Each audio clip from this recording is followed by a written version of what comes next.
6 छक्के 7 चौके 93 run. KL Rahul की तबाही देखकर पूरी दुनिया दंग। बदले की कसम खाकर उड़ाई आरसीबी की धज्जियां। चट्टान बनकर आरसीबी के जबड़े से छीनी जीत। मैच हार गई थी दिल्ली, अटक गई थी कप्तान अक्षर पटेल की सांस। फिर मैदान में गूंजी केएल राहुल की दहाड़। पहली बार आरसीबी की हार के विलन बने विराट कोहली। बेकार गई फिल सोल्ट की तूफानी पारी, टिम डेविड के 4 छक्के भी बेकार। अकेले केएल राहुल के सामने थर थर कांपी आरसीबी की पूरी टीम। बेंगलुरु का एम चिन्नास्वामी स्टेडियम। आरसीबी के गेंदबाज मैदान में कांपते रहे और केएल राहुल का बल्ला तबाही मचाता रहा। बदले की कसम खाकर मैदान में उतरे केएल राहुल ने आरसीबी के जबड़े से जीत को छीन कर नया इतिहास लिख दिया। जब दिल्ली की आधी टीम पवेलियन लौट गई थी, कप्तान अक्षर पटेल हार मानकर उदास हो गए थे। विराट कोहली ने आधे मैच में ही जीत का जश्न मनाना शुरू कर दिया था।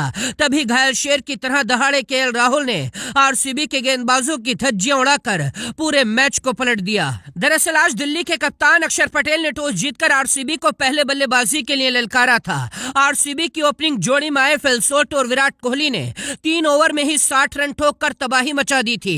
ऐसा लग रहा था आरसीबी आज पावर प्ले के सारे रिकॉर्ड धराशायी कर देगी, लेकिन तभी विराट कोहली की एक गलती ने फिल सोल्ट को पवेलियन लौटा दिया। दरअसल 17 गेंदों में 37 रनों की विस्फोटक पारी खेलने वाले फिल सोल्ट रन लेने के लिए दौड़ पड़े थे, लेकिन अचानक से विराट कोहली ने मना किया और इसके बाद फिल सोल्ट रन आउट हो गए। फिल सोल्ट ने अपनी पारी में 3 छक्के और 4 चौके लगाए थे, लेकिन फिल सोल्ट के बाद विराट कोहली भी पवेलियन चले गए। विराट ने 14 गेंदों में सिर्फ 22 रन बनाए। पडिक्कल ने 1 और रजत पाटीदार ने आज 25 रन बनाए।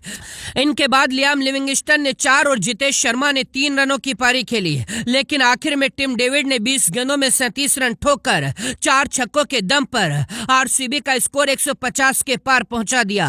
आरसीबी ने दिल्ली के सामने 164 रनों का टारगेट खड़ा किया था। दुनिया को लगा था दिल्ली के शेर इस मुकाबले को बेहद आसानी से जीत जाएंगे, लेकिन जब आरसीबी के गेंदबाजों ने पलटवार किया तो मैच फंसता चला गया, क्योंकि दिल्ली के दोनों ओपनर को आरसीबी के गेंदबाजों ने आते ही पवेलियन लौटा दिया था। फाफ डू प्लेसिस 2 रन बनाकर यश दयाल का शिकार बने थे और जैक फ्रेजर मैकगर्क 7 रनों की पारी खेलकर भुवनेश्वर का शिकार बने। इसके बाद इम्पैक्ट प्लेयर बनकर आए अभिषेक पोरेल 7 रन बनाकर भुवनेश्वर की गेंद पर कैच आउट हो गए। यहाँ तक कि कप्तान अक्षर पटेल ने भी 15 रनों की पारी खेलने के बाद सरेंडर कर दिया था। 50 रन पर ही दिल्ली के 4 विकेट गिर गए थे। ऐसा लग रहा था दिल्ली इस मुकाबले को भी हार जाएगी, लेकिन इसके बाद एक छोर पर चट्टान बनकर खड़े हुए केएल राहुल और दूसरे छोर पर ट्रिस्टन स्टब्स ने मिलकर ऐसी तबाही मचाई, आरसीबी के गेंदबाज कांपते रहे। जिस केएल राहुल ने आरसीबी में खेलने का सपना देखा था, आज आरसीबी के सामने वही केएल राहुल तबाही मचा रहे थे जिन्होंने आरसीबी की टीम से ही खेलने का सपना देखा था।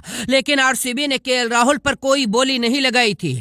आज गुस्साए केएल राहुल ने रनों का पहाड़ खड़ा कर दिया। 6 छक्के और 7 चौके लगाए। 53 गेंदों में नाबाद 93 रनों की आतिशी पारी खेली। उनके साथ ट्रिस्टन स्टब्स ने 23 गेंदों में 38 रनों की विस्फोटक पारी खेलकर पूरे मैच को पलट दिया और 18 ओवर के अंदर ही केएल राहुल दिल्ली को इस मुकाबले को जिता कर ले गए। केएल राहुल अपना शतक तो पूरा नहीं कर पाए, लेकिन 93 रन की केएल राहुल की ये पारी कई शतकों पर भारी थी, जिसके सम्मान में विराट कोहली उनकी पीठ थपथपा रहे थे और आरसीबी की पूरी टीम शाबाशी दे रही थी। केएल राहुल की शानदार पारी और दिल्ली की जीत पर आप क्या कहेंगे?